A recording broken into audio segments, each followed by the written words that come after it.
नमस्कार साथियों, केसी Samota YouTube channel पर आप सभी का स्वागत है।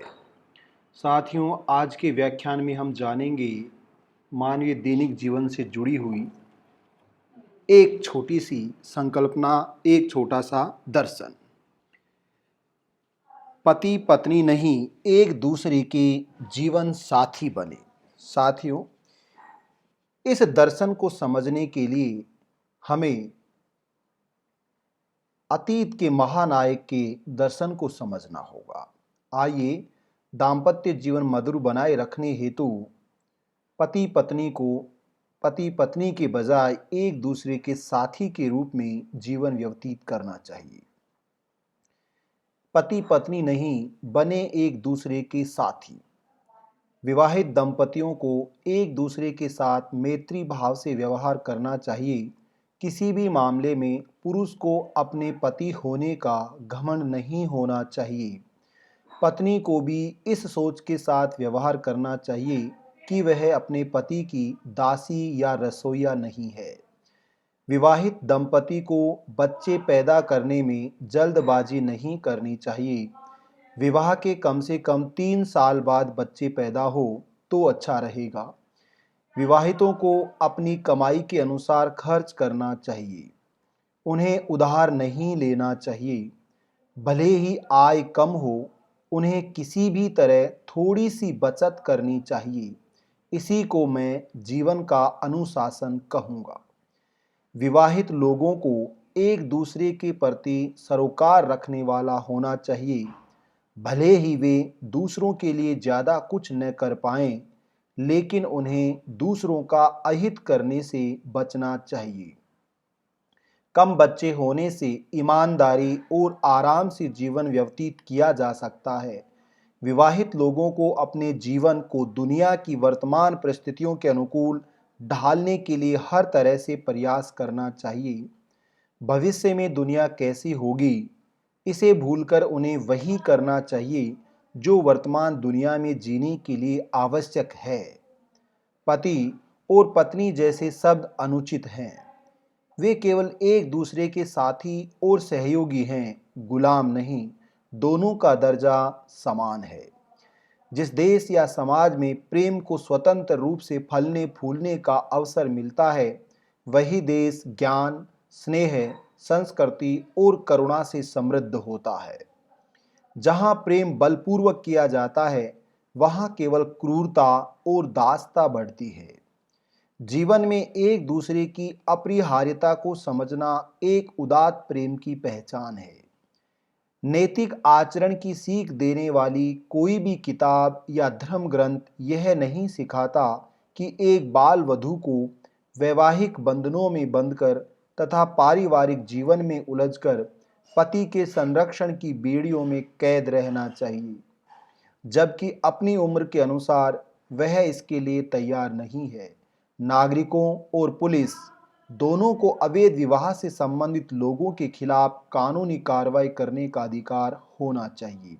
यानी ईवी रामास्वामी पेरियार कहते हैं कि आजकल के चकाचौंध और आधुनिकीकरण की दुनिया में नवविवाहित जोड़े दूसरे सुख की तलाश में अपने आत्मिक सुख को दांव पर लगा देते हैं। वो भौतिक सुख सुविधाओं के चक्कर में कर्ज के अधीन हो जाते हैं और विवाह खुद एक कर्ज का उत्सव बन जाता है। विवाह के बाद बच्चे पैदा करना जल्दबाजी में और उसके बाद उन बच्चों पर खर्च करना और इस खर्च को चुकाने में कोहलू का बैल बन जाना, ये नासमझी है। विवाह को केवल लैंगिक समानता तथा स्त्री पुरुष के बीच समान व्यवहार के सिद्धांत पर अनुबंधित किया जाना चाहिए। अन्यथा यही बेहतर होगा कि महिलाएं तथाकथित पवित्र वैवाहिक जीवन से बाहर एकल जीवन जिए, स्त्री पुरुष की गुलाम बनकर क्यों रहे। विवाह पर किया जाने वाला खर्च लोगों की 10 या 15 दिनों की औसत आय से अधिक नहीं होना चाहिए। एक और बदलाव यह लाया जा सकता है कि विवाह उत्सव को कम दिनों में मनाया जाए। साथियों, हाल ही में भारत के सबसे बड़े अमीर औद्योगिक घराने अंबानी परिवार की प्री वेडिंग में आय का 0.80% खर्च किया गया, दूसरे सर्वे में सामने आया कि औसत हिंदुस्तानी और मध्यम वर्ग का व्यक्ति अपनी आय का 10 से 20% केवल विवाह पर और विवाह समारोह और उसकी तैयारियों पर खर्च करता है। इस मामले में गरीब कर्जदार होगा और इस मामले में वह अंबानी परिवार से कई गुना अमीर है। परंतु ये मूर्खता है, नासमझी है, तार्किकता नहीं। ये पेरियार साहब कहना चाह रहे हैं कि विवाह पर किया जाने वाला खर्च लोगों की 10 से 15 दिनों की औसत आय से अधिक नहीं होना चाहिए। यहाँ लोग सालों सालों की कमाई, वर्षों की कमाई झोंक देते हैं और उसके बाद कर्ज के अधीन होकर उसको चुकाने में लगे रहते हैं। ये विशेष रूप से बहुजनों के लिए बड़ी नासमझी है कि द्विजजनों के विवाह में संख्या जो बल है कम है, खर्चा कम है, रस्में कम है, तौर तरीके कम है, दिखावा कम है। 10, 20, 50 लोग बारात में जाते हैं, 10, 20, 50 लोग भात वगैरह सब में, लेकिन दूसरी तरफ बहुजनों के हजारों की संख्या में लोग आ रहे हैं, खाना खा रहे हैं। तो इस बर्बादी के लिए बहुजन जिम्मेदार है। वह इस बात को समझे कि वह अपने ही हाथों अपना गला क्यों घोंटता है। मैं विवाह या शादी जैसे शब्दों से सहमत नहीं हूँ। मैं इसे केवल जीवन में साहचर्य के लिए एक अनुबंध मानता हूँ। इस तरह के अनुबंध में मात्र एक वचन और यदि आवश्यकता हो तो अनुबंध के पंजीकरण के एक प्रमाण की जरूरत है। अन्य रस्मों रिवाजों की कहाँ आवश्यकता है। लोग 7 वचन निभाते हैं। पेरियार साहब कर एक ही वचन वो निभाओ, 7 वचन बोलते हैं, एक भी वचन याद नहीं रहता। इस लिहाज से मानसिक श्रम, समय, पैसे, उत्साह और ऊर्जा की बर्बादी क्यों।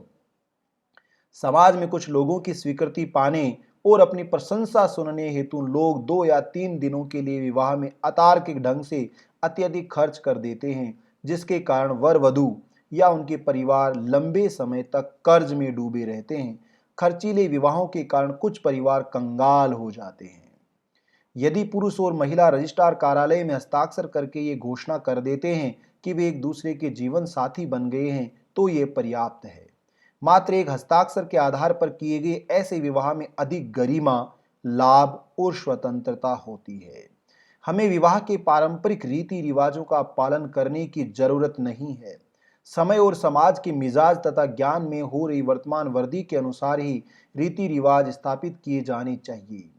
यदि हम सदा के लिए किसी विशेष काल के तौर तरीकों का पालन करते रहे तो स्पष्टतः हम ज्ञान के मामले में आगे नहीं बढ़े हैं। आत्माभिमान विवाह परंपरागत रूप से चलती आ रही प्रथाओं पर प्रश्न उठाने और उन्हें चुनौती देने के लिए शुरू किए गए हैं। विवाह से केवल वर वधू का ही सरोकार नहीं होता, ये राष्ट्र की प्रगति के साथ जुड़ा होता है। ये साथियों, पति पत्नी नहीं एक दूसरे के साथी बने, ईवी रामास्वामी पेरियार की पुस्तक जाति व्यवस्था और पितृसत्ता से लिया गया है, जहां पेरियार साहब ने आधुनिकीकरण की इस चकाचौंध को इतने पहले 40 साल पहले महसूस कर लिया और ये बताया कि किस तरह से विशेष रूप से वे लोग जिनके पास पैसा नहीं है, गरीब मध्यम वर्ग के हैं, या वे किसान जो कर्जा लेके किसान क्रेडिट कार्ड पर या उधार लेके पैसे विवाह संस्कार पर अथाक पैसा खर्च करते हैं, उनके लिए सोचने और समझने की जरूरत है। उन वर वधू के लिए समझने की जरूरत है। उस परिवार के लड़के के लिए, परिवार की लड़की के लिए समझने की जरूरत है कि वे पति पत्नी के रूप में नहीं, एक जीवन साथी के रूप में अपना जीवन संचालित करें और कर्ज से बचने के लिए, आर्थिक तंगी से बचने के लिए अपनी समझदारी दिखाएं। तो ये बेहतर आर्थिक जीवन का तार्किक आधार माना जाएगा। Thank you so much.